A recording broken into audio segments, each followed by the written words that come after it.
Well, here are the pictures now from central London. You can see quite considerable numbers of protesters. Let's talk to our correspondent Mariana Spring, who is in central London now, where the anti-lockdown protesters are on the move. I mean, presumably this is not a legal gathering, Mariana. How are the police responding to it?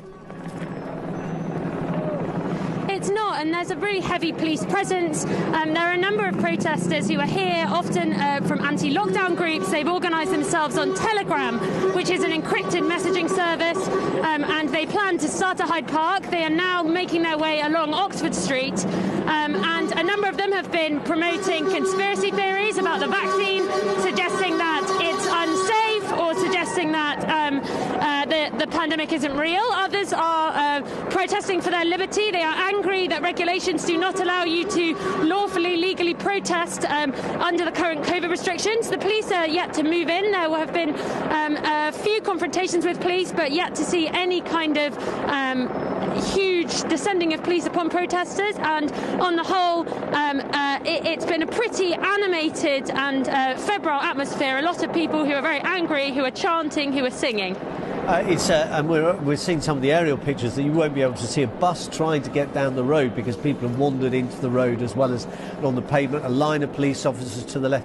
I mean, Mariana, we can't not see this in the context of what happened last weekend in Clapham, where police moved in to break up the gathering which was illegal as well because of COVID restrictions. Those wanted to pay tribute to Sarah Everard, the murder victim.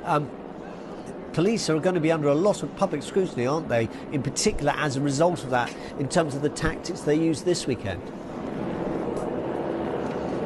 They will be, and there has been a very heavy police presence here. The protest had actually renamed itself a Vigil for the Voiceless after what happened with Sarah Everard's vigil previously. So it is definitely that the police are under increasing scrutiny to see how they handle this. At the moment, again, marchers continue to march. People are heading down Oxford Street. It's unclear where they are headed to. They are organising themselves in encrypted channels, which means the police in some ways are probably playing catch up. And a lot of traffic is also being stopped, so I don't expect this protest to calm down anytime soon.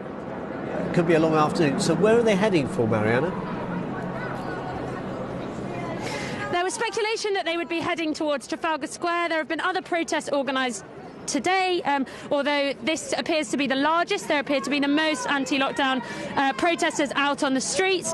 Because they are organising in encrypted channels, it's quite difficult to predict their next move, but a number of people are following their movements online, and a lot of the groups involved communicate heavily online. They organise themselves in spaces that are harder for people to get it, for journalists or police or any others to see where they're headed. So it's very much playing a game of catch-up for everyone.